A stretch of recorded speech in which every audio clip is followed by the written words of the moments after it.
কে বলে রে আমরা নাই, আমরা আছি জনতায়। কে বলে রে আমরা নাই, আমরা আছি জনতায়। এই যে স্লোগান, এই স্লোগানকে ভোলা যাবে না। কে বলেছে আমরা নাই, সমন্বয়ক নাই? কে বলেছে বৈষম্য বিরোধী নাই? আমরা আছি, মাঠে আছি, আমরা জানান দিচ্ছি। এই আমরাই হচ্ছে এখনকার আধুনিক যুগের প্রতিবাদীরা।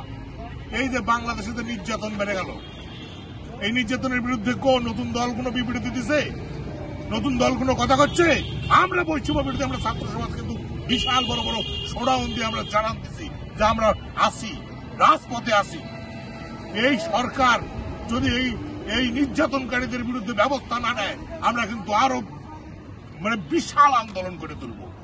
আমাদেরকে যত দামানোর চেষ্টা করা হবে, আমরা কিন্তু সাথে আরো জোড়ায় কারায় যারা যারা চলে গেছিল আমাদের কাছ থেকে সবাক টাইনে নিয়ে এসে কিন্তু সাইজ করে দেব। আর আমি এইসব কথা বলছি কেন? আমরা তো ধরো যে সুবিধাবাদী দলের লোক, আমরা যখন যেটা পারি স্লোগান দেশে দিতে পারবো।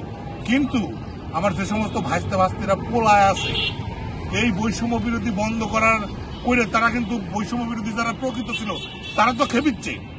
এর মধ্যে এসে কিন্তু আবার ওই পালাইনে লোকজন এসে কিন্তু ঢুকে কিন্তু সর্বনাশ করবে। আমি আগে কয়ে রাখি, যারা মনে করো তোলা খাচ্ছে, ফিডিংবাজি করছে, এরাও কিন্তু এই দলে ভিড়ে কিন্তু একটা তুমুল আন্দোলন করে তুলবি। তোমরা সাবধান হয়ে দাও, দেশের সরকার প্রধান তোমরা তারা আসাও। এই যে নির্যাতন বেড়ে গেছে, শ্লীলতাহানি বেড়ে গেছে, নারীদের প্রতি সহিংসতা বেড়ে গেছে, এইটা যদি দমাইতে না পারো, একে তো তোমরা লেজে গোবর অবস্থা করিচ্ছ সব সাইড দিকে, যে কি সব হচ্ছে, হ্যাঁ, এর বাড়ি থামলা, ওর বাড়ি থামলা, ওর বাড়ি লুটপাট, এগুলো তো বন্ধ করতে পারছ না।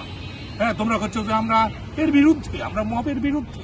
আমাদের একটা আপা আছে, প্লাস্টিক আপা নাকি পরিবেশ আপা তো ভাষণ এত সুন্দর করে দেয়, ও মা কই যেটা জুড়ায় যায়, মনে করছে আমরা মবের বিরুদ্ধে। আবার আমাদের প্রধান উপদেষ্টা যখন কইল যে এই নারী নির্যাতন যে বাইরে গেছে এটা আসলে শঙ্কিত, তখন মনে হচ্ছে যে আমার 12টা বেজের মতো অবস্থা হয়ে যাচ্ছে।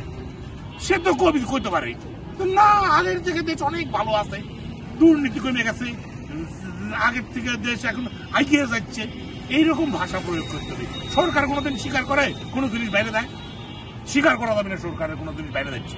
সরকার চাপায় রেখে কবি আমরা উন্নয়নের গণজোয়ারে ভাসা যাচ্ছি।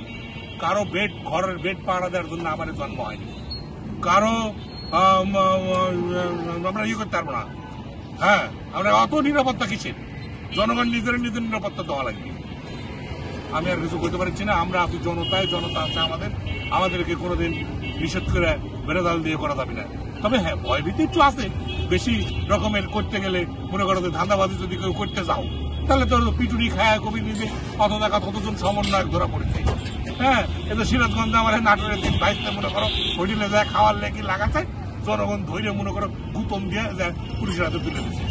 অমুক জায়গায় এগুলো দুর্নাম রোধ করার জন্য মনে করো হওয়া হচ্ছে, যাতে তোমার এই বুড়া মানুষ তুমি রোজ নাই, এটি হ্যাঁ, তোমরা তো দেখেছি সমন্বয়কের 12টা বাজায় দিবে। হ্যাঁ, ঠিক আছে, বন্ধ করো। আমরা আছি জনতা, এই জনতা নিয়ে আছি আমি, জনতা।